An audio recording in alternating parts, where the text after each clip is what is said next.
Hey guys, how's it going? It's 8-Bit Eric.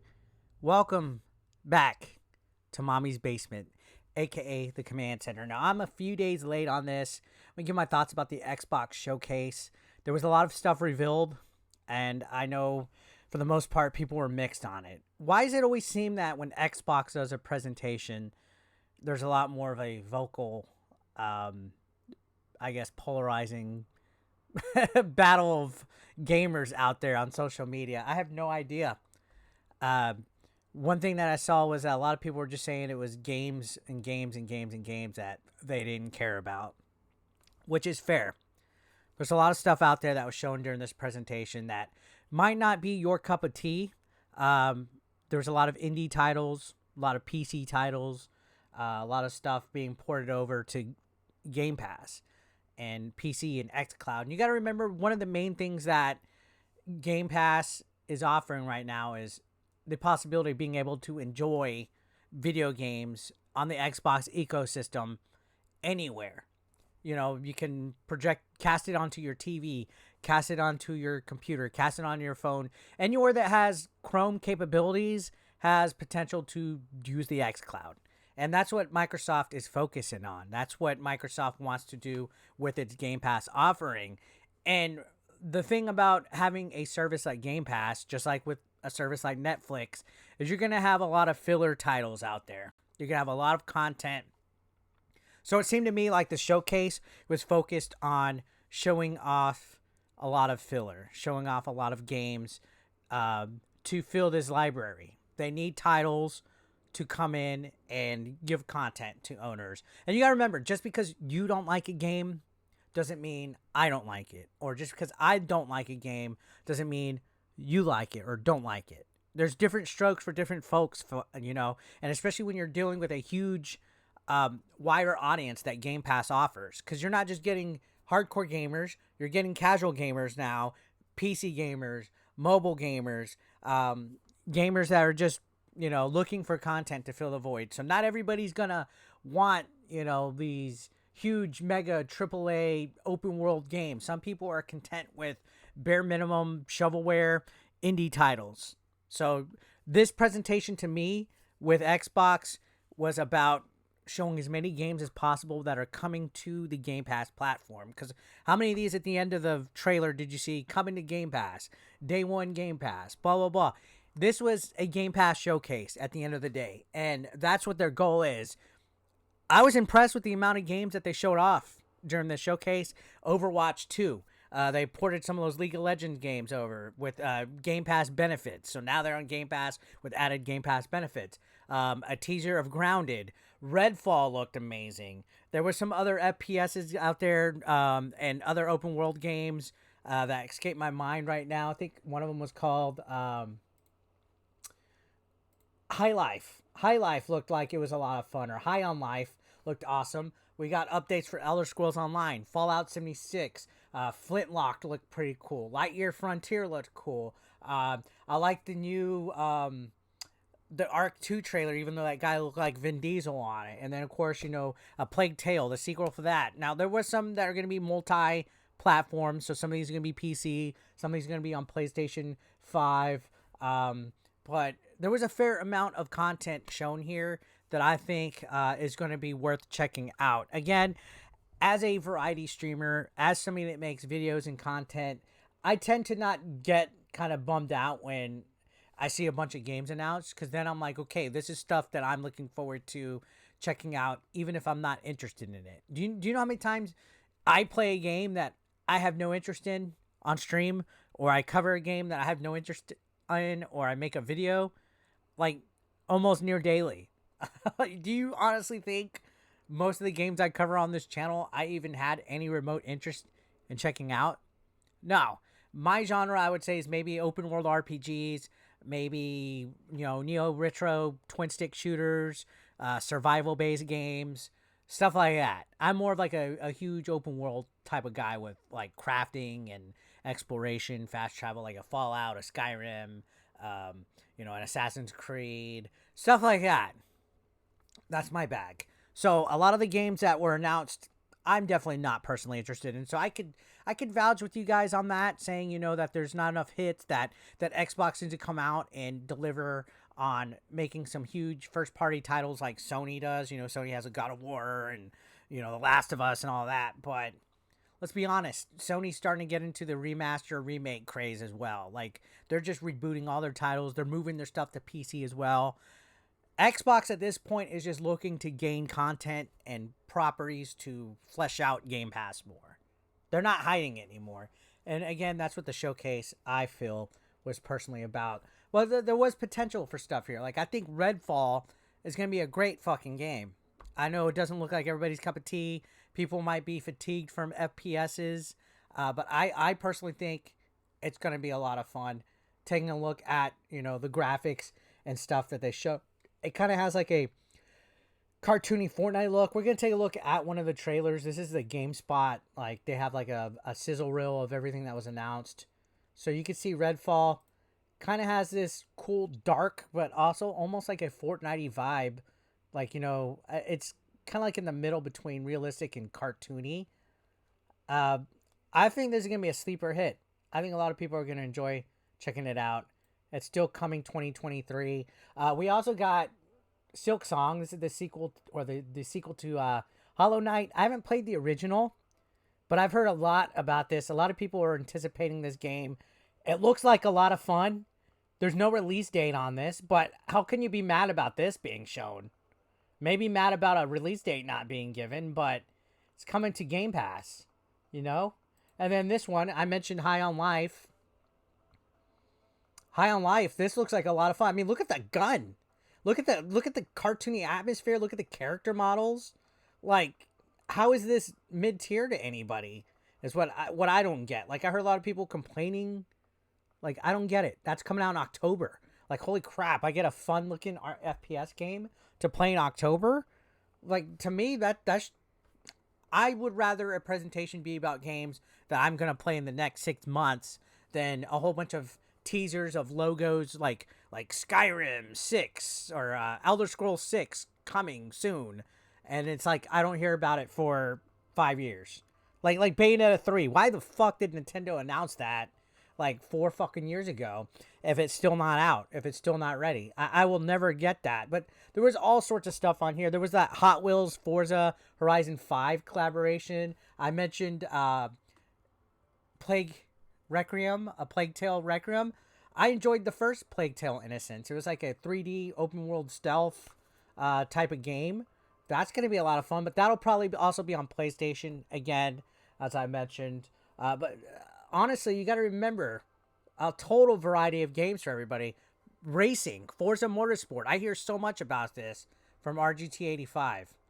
And this is actually, it says all in-game 4K footage.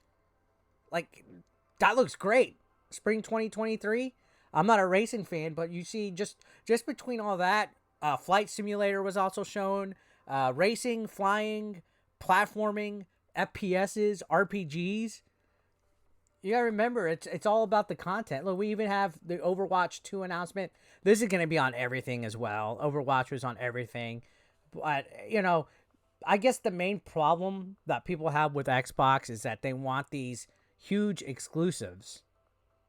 These huge, you know, first-party exclusive games. You know, they bit the dust. They bit the big one this past year with the failures that they had with Starfield getting delayed.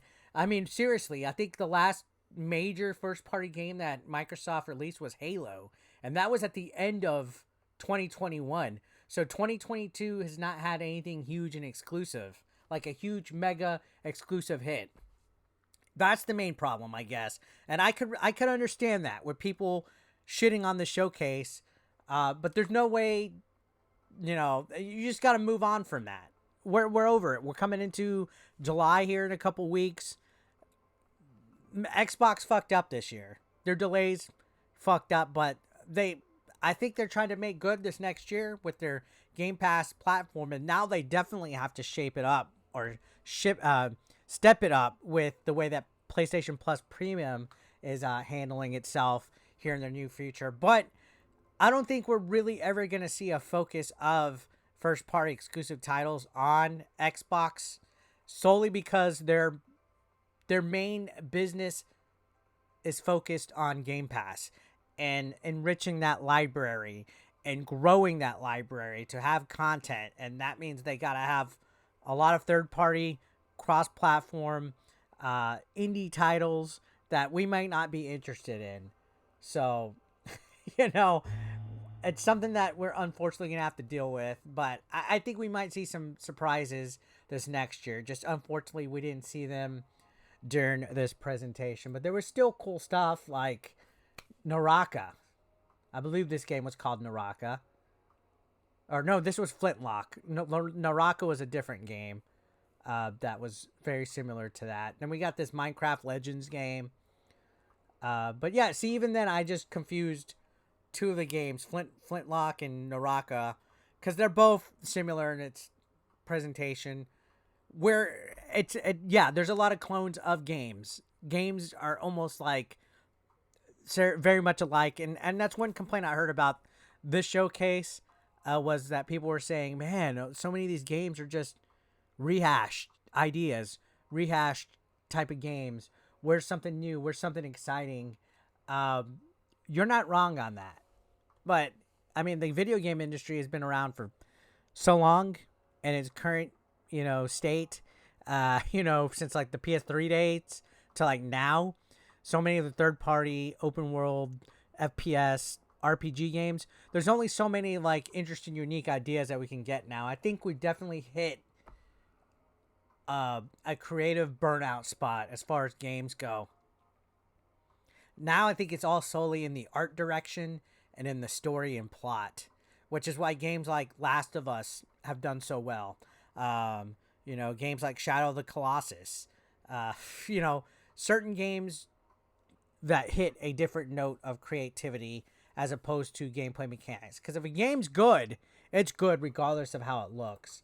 Now, again, I mentioned smaller titles, Pentiment, that looked like some kind of Switch game with its presentation. Grounded, I think this is going to be a lot of fun. Grounded seemed like it was a game that had potential when it was the game preview. Now, apparently, the full game's coming out in September. I'm going to check that one out for sure. Definitely different amount of variety of games. I mean, look at art direction on this. This game doesn't look like anything that we haven't played before. It's like a top-down stealth game with robots.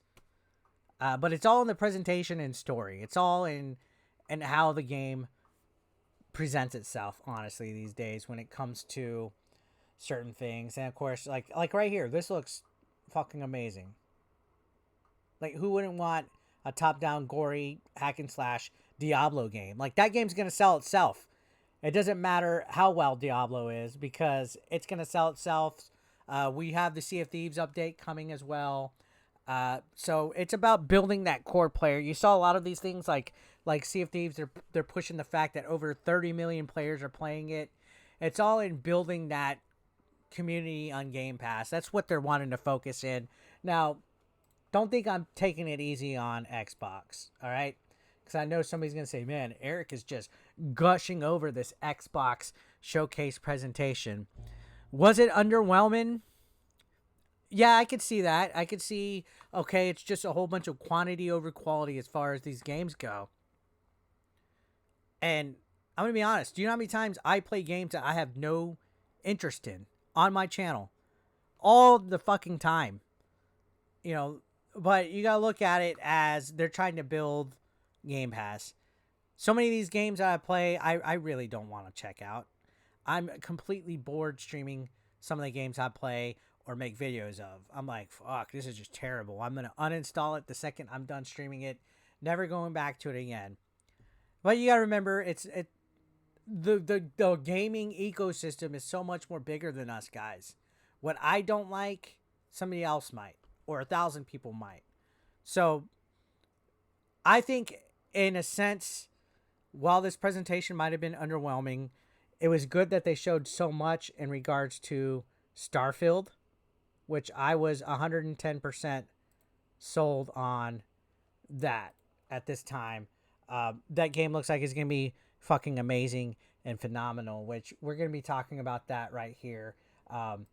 Boy, did they showcase a lot. Let me get it on my screen. I have the footage pulled over right here. They showcased so much of Starfield. I know some people were saying it looks mid, that some people aren't excited about it. I'm a big Fallout guy and Elder Scrolls guy, and this looks like it combines everything with that in a futuristic cyberpunk space exploration setting. I know a lot of people are giving the game hell for the way that it looks, its graphics, but you got to remember, we're probably going to see another delay in this game. With how ambitious it is, I highly doubt it's going to be released on the timetable that they gave us. But this is going to be a very exciting game to play. And the last time I felt about a game like that was Cyberpunk, and I got disappointed. And the time that I felt about a game before that was No Man's Sky, and I also got disappointed. So Bethesda has a huge void to fill, and they have hopes to not screw it up. They ended the presentation with that, and to me, the amount of footage that we saw from Starfield made that presentation a win for me. Now, was it boring leading up to that? Did people tune out seeing all these variety of games? Yeah, but you gotta remember, it's essentially an Let me drink my water. As Slurbit Eric talks, it's an infomercial for Game Pass. But yeah, definitely Xbox needs to step it up with first-party titles. And I know it's easy to say that. I don't run anything at Xbox. I'm not a billion-dollar company. But I hope that they don't just completely focus on just Game Pass and acquiring studios and forget to make stuff. So I don't think this presentation was as bad as people say, solely because I'm excited at the different variety of genre of games that were going to be coming our way. I think there's something for everybody, and I thought it was all right. I think they did okay on it, and I'm looking forward to Starfield. So that's my thoughts. I know they were a few days late. I was just so abnormally busy this whole month. Like, today's probably the first day that I don't have shit going on in all of June. Yeah, so far. So I just haven't had time. I've been out of town. I've been wrestling a lot. I've been doing a lot of other things, taking care of business, working. And now I had time to finally sit down and talk about the Xbox Bethesda. And I wanted to do a whole bunch of reactions, a whole bunch of thoughts videos on some of these games, you know, like Starfield and all that. But honestly, I've just been caught up. So hopefully you guys watch this entire video. Thank y'all so much for watching. I'll see you on the next one. Thank you for watching.